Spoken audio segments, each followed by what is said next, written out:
भी देख लो, दोनों सेम है। Very good.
ये घन है,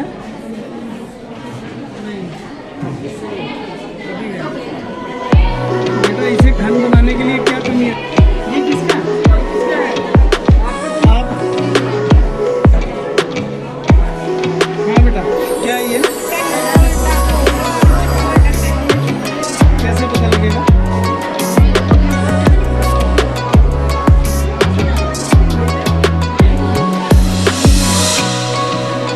ठीक है।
जिस स्थान से निकलती है उसको सफाई करनी है,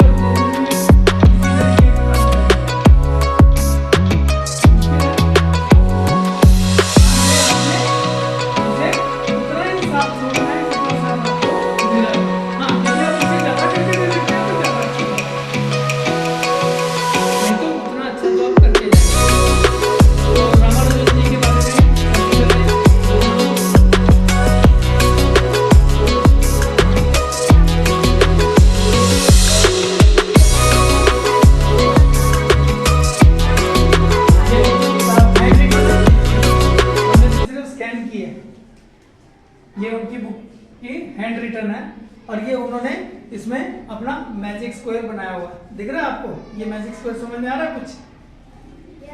देखो इसे 6 और 1 7, 7 और 8 7 और 8 8 और 3 11 4 9 2 11 4 5 4 9 और 6 हर जगह से 15 ही आएगा। आप इसे जहां से मर्जी जोड़ लें। ये इन्होंने सबसे पहले डिजाइन किया था कौन सी उम्र में? नंबर की खास बात दिखाता हूं।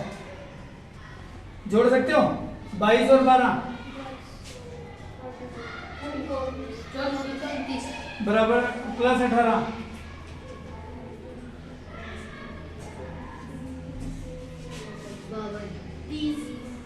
87 जोड़ना पड़ेगा।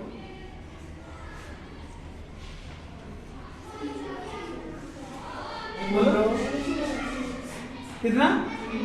19 1 8 और 1 और 1 10 1 और 2 15 और 13 पता नहीं क्या बोलते हैं 139। अब मैं आपको यहां दिखाने वाला हूं कि ये क्या है। ऐसे जोड़ा, ऐसे भी जोड़ो यही आएगा, ऐसे जोड़ो यही आएगा, ऐसे जोड़ो यही आएगा और ऐसे तो मैंने आपको जोड़ के दिखाया है। तो कौन सी बड़ी बात है? ये तो पहले भी किया था। इनको जोड़ो तब भी यही आएगा और ये जो इधर उधर बचे हैं तब भी यही आएगा। 139। आगे देखो यहीं तक, यानी कि हम अंग्रेजों के गुलाम थे। रामानुजन एक पढ़ा लिखा इंसान नहीं था, उसके पास कोई डिग्री नहीं थी, लेकिन फिर भी उसे मैथमेटिक्स में बहुत रुचि थी। वो मंदिर में जाकर मंदिर के फर्श पर मैथमेटिक्स के सम्स को सॉल्व किया करता, लेकिन उसे एक नौकरी की तलाश थी क्योंकि वो शादीशुदा है और उसे पैसे कमाने हैं। और इसी सिलसिले में वो एक आदमी के पास जाता है और अपनी मैथमेटिक्स की रिसर्च उसे दिखाता है। ये एक अंग्रेज होता है, वो उसे बोलता है कि हम तुम्हें इसका रिकमेंडेशन जरूर देंगे। रामानुजन बोलता है कि मेरी शादी हो चुकी है और मेरे पास रिकमेंडेशन है, मुझे जॉब चाहिए, और वो उसकी इंसल्ट करके वहां से निकाल देता है। रामानुजन बहुत ही गरीब है और उसे अपना घर चलाने के लिए पैसों की जरूरत है और जिसके लिए उसे नौकरी करनी पड़ेगी, लेकिन उसके पास कोई डिग्री नहीं है, इसीलिए उसे कोई भी नौकरी नहीं देना चाहता। और यहाँ तक कि शादीशुदा होने के बाद भी उसे गरीबी की वजह से, जगह कम होने की वजह से अपने दोस्त के साथ सोना पड़ता है। ये सब समझाया जा सकता है। रामानुजन को दरअसल ये अभी तक बहुत ग्रांटेड, बहुत कैजुअल नहीं होते। रामानुजन ने बताया कि लेटर में मैंने लिखा था कि जो मैं आपको भेज रहा हूँ वो बस मेरे काम का एक सैंपल है, मेरे पास इससे भी बहुत ज्यादा है जो मैं आपके साथ शेयर कर सकता हूँ।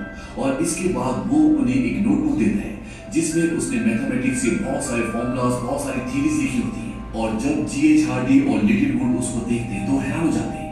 तभी रामानुजन एक और नोटबुक निकालता है, वो कहता है कि मेरे पास एक और है, और ये सारी की सारी रामानुजन की खुद की। वो मुझसे बात करती है, जब मैं सोता हूँ, जब मैं जागता हूँ, जब मैं प्रे करता हूँ, वो सारे फॉर्मूलाज मेरे दिमाग में डाल देते हैं। क्या आप मुझ पर विश्वास करते हो? G.H. हार्डी बोलते हैं कि मैं गॉड पर विश्वास नहीं करता, मैं ऐसी किसी चीज पर विश्वास नहीं करता जिसे मैं प्रूव ना कर पाऊं, लेकिन मुझे तुम पर विश्वास है। रामानुजन उन्हें थैंक्स बोलता है और वो कहता है कि मैं जल्द से जल्द उस काम को खत्म करना चाहता हूँ जो मैंने शुरू किया है, और उसके बाद मैं अपने देश, अपने घर वापस जाना चाहता हूँ। आप मुझसे वादा कीजिए, चाहे मैं कहीं भी दुनिया तक याद रखा जाएगा। सन 1920 में रामानुजन की मृत्यु हुई और सन 1976 में उनकी एक खोई हुई नोटबुक मिली जिसमें ग्राउंड ब्रेकिंग फॉर्मूलाज थे और आज उन फॉर्मूलाज का इस्तेमाल ब्लैक होल के बिहेवियर को समझने में किया जाता है।